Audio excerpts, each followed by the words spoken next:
بسم اللہ الرحمن الرحیم۔ ناظرین السلام علیکم ورحمۃ اللہ وبرکاتہ۔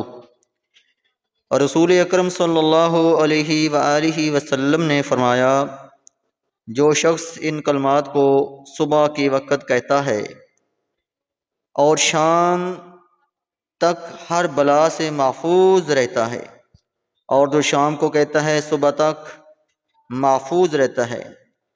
ناظرین، یہ کلمات، یہ جو دعا میں آپ کو بتانے والا ہوں، جس کے پڑھنے سے انسان شیطان کی شر سے، ناگہانی آفت سے اور حادثات سے بچتا ہے، امام الانبیاء حضرت محمد مصطفیٰ صلی اللہ علیہ وآلہ وسلم نے وہ دعائیں ہمیں بتائی ہیں۔ یہ 3 دعائیں ایسی ہیں جس کے پڑھنے سے انشاءاللہ ہماری تمام مشکلات حل ہوں گی، جس کے پڑھنے سے ہماری تمام پریشانیاں دور ہوں گی، جس کے پڑھنے سے انشاءاللہ تعالی ہماری روزی میں بھی برکت ہوگی اور ہماری تمام مشکلات، تمام پریشانیاں دور ہو جائیں گی انشاءاللہ تعالی۔ تو ناظرین، ہمیں چاہیے کہ ہم ان دعاؤں کو صبح شام اپنی زندگی کا حصہ بنائیں۔ فجر کی نماز پڑھ کر اس دعا کو پڑھنا ہے، اور پھر اسی طرح مغرب کی نماز کے بعد اس دعا کو اہتمام کے ساتھ پڑھنا ہے۔ تو آئیے شروع کرتے ہیں۔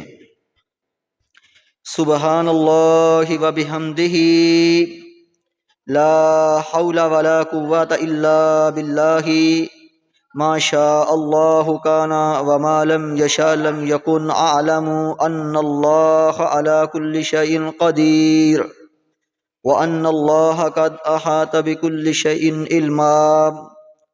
اللہ تعالیٰ تمام عیبوں سے پاک ہے، تمام تعریفیں اللہ ہی کے لیے ہیں۔ نیکی کرنے اور برائی سے روکنے کی طاقت، قوت اور طاقت صرف اللہ تعالیٰ ہی کی مدد سے حاصل ہوتی ہے۔ اللہ جو چاہتا ہے ہوتا ہے، جو نہیں چاہتا نہیں ہوتا۔ میں جانتا ہوں کہ بے شک اللہ تعالی ہر چیز پر قادر ہے اور ہر چیز اللہ کے علم میں ہے۔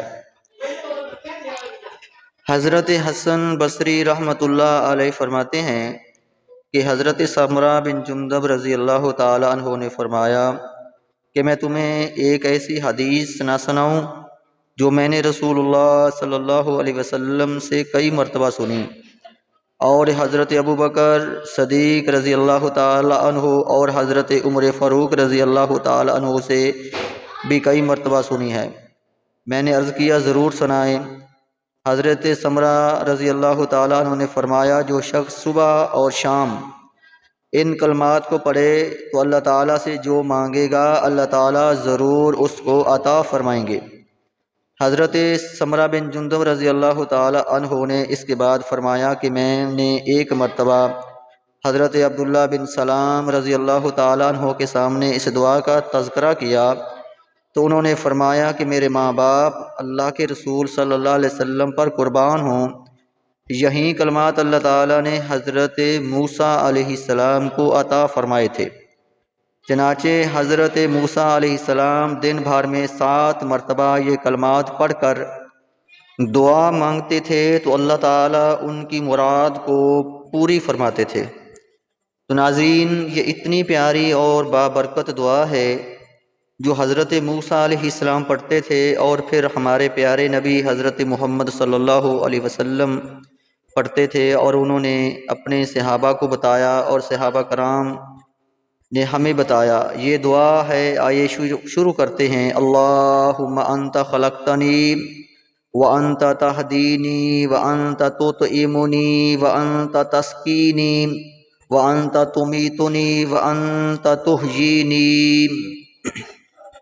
اے اللہ، آپ ہی نے مجھے پیدا کیا اور آپ ہی مجھے ہدایت دینے والے ہیں، اور آپ ہی مجھے کھلاتے ہیں اور آپ ہی مجھے پلاتے ہیں، اور آپ ہی مجھے ماریں گے اور آپ ہی مجھے زندہ رکھیں گے۔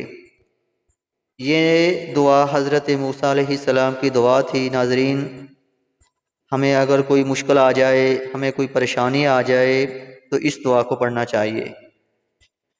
عبداللہ بن اوفا رضی اللہ تعالی عنہ فرماتے ہیں کہ رسول پاک صلی اللہ علیہ وسلم نے فرمایا، جسے اللہ پاک سے کوئی ضرورت وابستہ ہو یا کسی انسان سے کوئی ضرورت ہو، وہ اچھی طرح وضو کرے، 2 رکعت نماز پڑھے، پھر اللہ تعالیٰ کی تعریف حمد و ثنا کرے، نبی پاک صلی اللہ علیہ وسلم پر درود بھیجے اور یہ دعا پڑھے، پھر اس کے بعد دنیا اور آخرت کی جو ضرورت ہو مانگے۔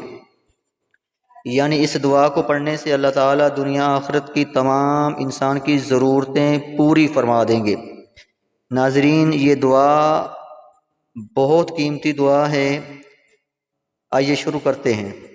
لا الہ الا اللہ الحلیم الکریم، سبحان اللہ رب العرش العظیم، الحمد للہ رب العالمین، اسألک موجبات رحمتک وعزائم مغفرتک والغنیمۃ من کل بر والسلامۃ من کل اسم لا تدع ذنبا الا غفرتہ ولا ہما الا فرجتہ ولا حاجة هي لك رضا الا قضيتها یا ارحم الراحمین۔ ناظرین، یہ تھی 3 دعائیں جو میں نے آپ کی خدمت میں پیش کی۔ یہ حاجت کے لیے، ضرورت کے لیے دعائیں جو ہمارے پیارے نبی رحمت للعالمین پیغمبر نے ہمیں بتائی ہیں، اور یہ جو دعائیں اللہ کے نبی نے ہمیں بتائی ہیں یہ ہمیں پڑھنی چاہیے۔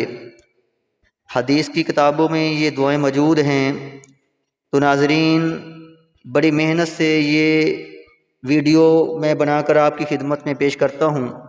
آپ ثواب کے لیے ہماری ویڈیو کو لائک شیئر کریں۔ اللہ آپ کو جزائے خیر دے۔ ملتے ہیں دوسری ویڈیو میں۔ اللہ حافظ۔